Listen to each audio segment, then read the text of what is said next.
স্ত্রী ও দুই সন্তানকে কুড়ুলের কোপ মেরে খুন করার অভিযোগে এদিন স্বামীকে মৃত্যুদণ্ড সাজার ঘোষণা করলেন রঘুনাথপুর কোর্টের বিচারপতি।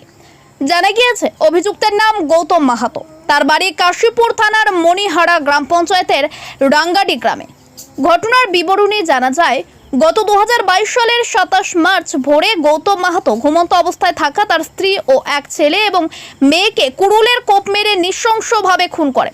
তারপর নিজে বিষ খেয়ে আত্মহত্যার চেষ্টা করে। পরে নিজেই কাশীপুর থানার পুলিশকে ফোন করে খুনের যাবতীয় বিষয় জানায়। পুলিশ 4 জনকে উদ্ধার করে কাশীপুর কলোলি ব্লক প্রাথমিক স্বাস্থ্য কেন্দ্রে নিয়ে আসা হয়। সেখানে স্ত্রী ও দুই সন্তানকে মৃত বলে ঘোষণা করা হয়। গৌতমের চিকিৎসা চলে। ওই দিনই অভিযুক্তের শ্বশুর নেপাল মাহাতো কাশীপুর থানায় গৌতমের বিরুদ্ধে খুনের অভিযোগ দায়ের করেন। অভিযোগের ভিত্তিতে 302 ধারায় মামলা রুজু করে অভিযুক্তকে গ্রেপ্তার করা হয়। সেই থেকে অভিযুক্ত জেল হেফাজতে ছিল। আজ রঘুনাথপুর মহকুমা আদালতের জেলা ও দায়রা আদালতের বিচারক প্রিয়জিৎ চট্টোপাধ্যায় সাজা ঘোষণা করেন।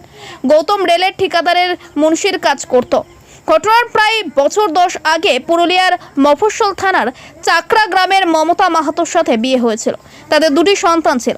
ছেলে দেবজিৎ মাহাতো বয়স 6 এবং মেয়ে প্রিয়া মাহাতো বয়স 3। বিয়ের পর থেকে নানা কারণে স্ত্রী ও সন্তানদের উপর অত্যাচার করত, মাঝে মাঝে নেশাও করত। আর সেই অশান্তির জেরে খুন করা হয়েছিল। রঘুনাথপুর মহকুমা আদালতের সরকারি আইনজীবী মোহাম্মদ জাকির আনসারি বলেন, বিষয়টা হচ্ছে যে 27/3/2022 তারিখ রাত্রিবেলা গৌতম মাহাতো, রাঙ্গাডি গ্রামের গৌতম মাহাতো তার স্ত্রীকে এবং এক ছেলে এবং এক মেয়েকে কুড়াল দিয়ে কুপিয়ে খুন করে এবং কিছুক্ষণ পরে সে বিষ খায় এবং সে বিষ খাওয়ার সময় সে কাশীপুর থানার ওসিকে ফোন করে যেখানে মার্ডার হয়েছে বলে। কাশীপুর থানার ওসি সেখানে যায় এবং সেখানে গিয়ে যখন আশেপাশে যারা ছিল তাদের সঙ্গে কথা বলেন, রাত্রিবেলা তাদেরকে জাগিয়ে এবং সেখানে তার ওই দরজা খোলা হয়। তখন গিয়ে দেখে যে 2 জন সন্তান মানে তাদেরকে ঢাকা অবস্থায় রাখা হয়েছে এবং তার স্ত্রীকেও ওই কুপিয়ে খুন করার পরে ঢাকিয়ে রাখা হয়েছে। এরপর কাশীপুর থানা তাদেরকে উদ্ধার করে এবং সঙ্গে সঙ্গে গৌতম মাহাতোকে উদ্ধার করে তাদেরকে নিয়ে যাওয়া হয় কলোলি হসপিটালে, তাকে অ্যাডমিশন করা হয় এবং সে অ্যারেস্ট অবস্থাতেই তাকে অ্যাডমিশন করা হয়।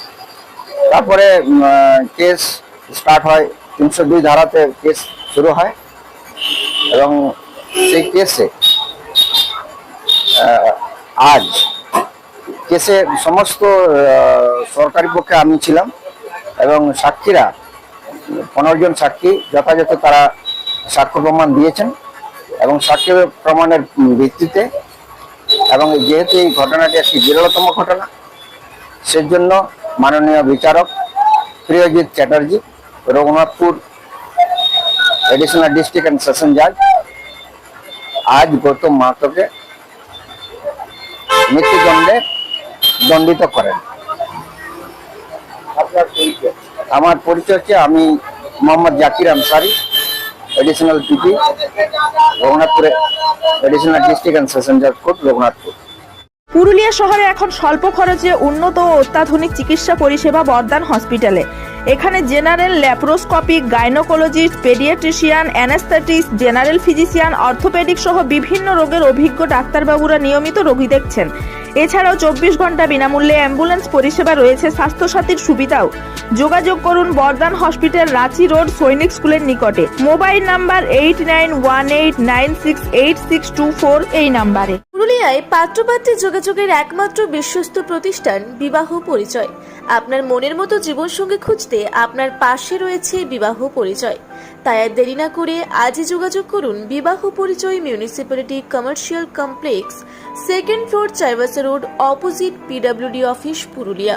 মোবাইল নম্বর 9232440272 অথবা 8370970472।